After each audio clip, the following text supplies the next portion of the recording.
So in this lecture हम अपना HTML start करेंगे और HTML का बेसिक देखेंगे कि HTML क्या है और इसको हम किस तरह से यूज़ कर सकते हैं अपनी वेबसाइट डेवलपमेंट में। तो मेरा CMD ओपन है, तो मैं CMD पे हमने पिछले लेक्चर में भी देखा था कि हम अपने फोल्डर में रहते हुए VS कोड में किस तरह उसको ओपन कर सकते हैं। तो मैंने कोड स्पेस डॉट लिखा, तो मेरा जो स्टैटिक वेब का फोल्डर है वो मेरे VS कोड में ओपन हो गया और मैंने फाइल को डिलीट कर दी थी।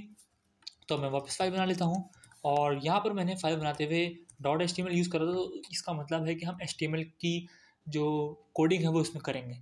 इसका एक्सटेंशन का मतलब ये होता है कि हम इसमें HTML लिखेंगे।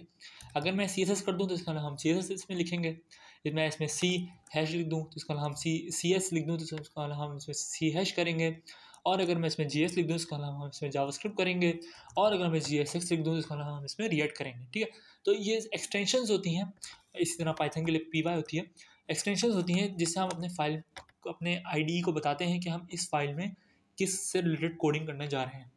तो .html लिख दिया मैंने। ठीक है, अब यहाँ पर आने के बाद आपने VS कोड अगर आप यूज़ कर रहे हैं, अगर आप सबलाइम, एटम या ब्रैकेट नहीं यूज़ कर रहे हैं, अगर आप VS कोड यूज़ कर रहे हैं तो आपके पास एक लेवरेज है कि आप यहाँ पर आके एक्सक्लेमेटरी का साइन लगाते हैं। एक्सक्लेमेटरी का साइन लगाने के बाद ये आपको ऑप्शन देता है कि आपको जो बेसिक जो HTML कोड है वो शो हो जाए।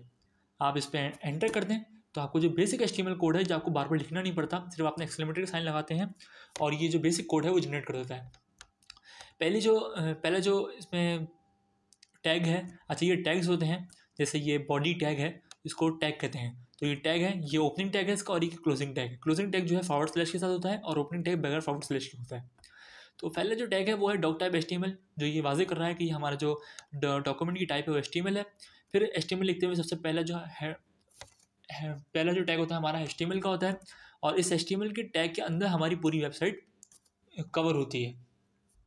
उसके बाद हमारा हेड का टैग होता है। हेड के टैग के अंदर हम अपने मेटा टैग्स लिखते हैं और टाइटल्स वो ये जो हमारी वेबसाइट का टाइटल होता है और मेटा, और यहाँ पर अगर हमने कोई एक्सटर्नल फाइल या एक्सटर्नल लिंक लगाने हैं तो हम वो यहाँ पर लगा सकते हैं। मेटा टैग होते हैं हमारे वेबसाइट के रिस्पॉन्सिवनेस के लिए, और हम अगर वेबसाइट में अगर कोई कीवर्ड्स ऐड करना चाह रहे हैं या कोई और डिस्क्रिप्शन ऐड करना चाह रहे हैं तो हम अपने मेटा टैग्स में जो है ऐड कर सकते हैं। मेटा और टाइटल के और लिंक के जो टैग हैं वो हमेशा हमारे हेड के टैग के अंदर होते हैं। ठीक है, बॉडी टैग के अंदर वो काम करते हैं हम जो अपने वेबसाइट पर शो करवाना होता है। जैसे अपनी जो भी वेबसाइट बनानी है उसमें वेबसाइट में जो भी कंटेंट है वो इस बॉडी टैग के अंदर आएगा। तो सबसे पहले हमारे पास हेडिंग टैग्स होते हैं।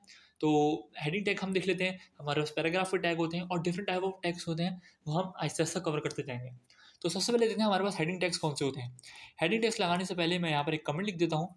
कमेंट लिखने का तरीका ये है कि आपने, जैसे मैंने यहाँ पे लिखा हेडिंग टैग्स मैंने यहाँ पे लिखा, इसको मैंने सेलेक्ट करा और कंट्रोल / करा तो ये कमेंट बन गया।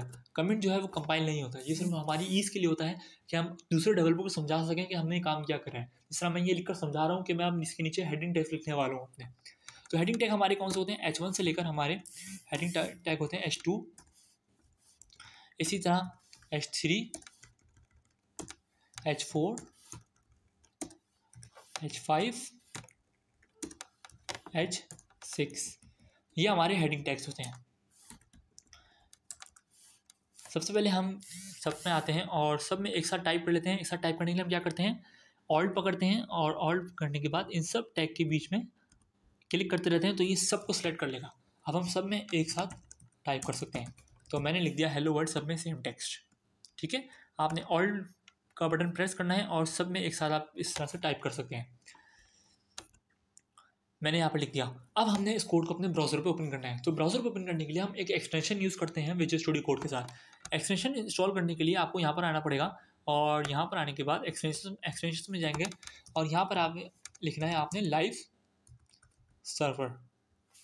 जैसे आप लाइव सर्वर लिखेंगे तो यहाँ पर आपको इंस्टॉल का ऑप्शन आ जाएगा। मेरे पास इंस्टॉल है तो मेरे पास इंस्टॉल का ऑप्शन नहीं आएगा। आपने इसको इंस्टॉल कर लेना है, सिंपल बिल्कुल।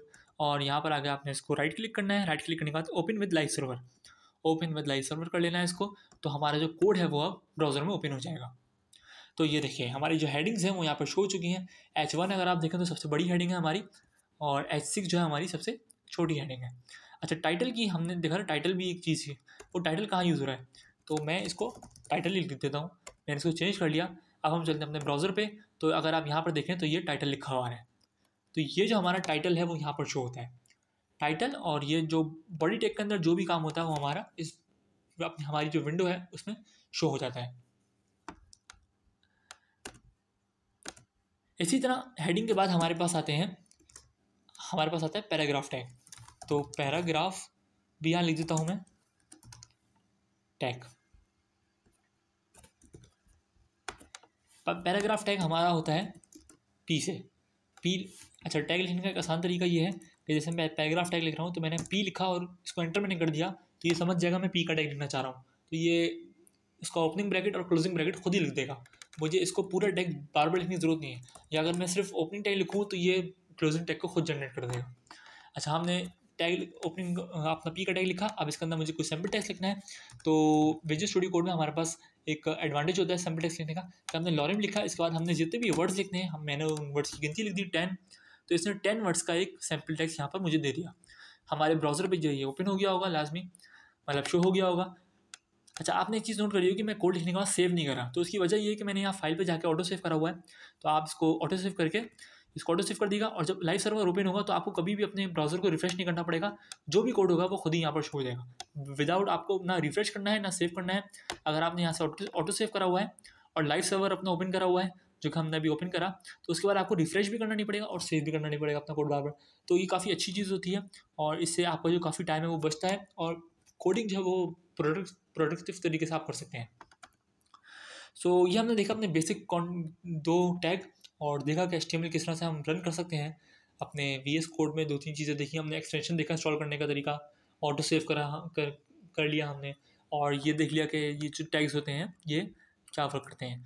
सो आने वाले लेक्चर्स में हम इसको और डीप देखेंगे HTML को। Thank you so much.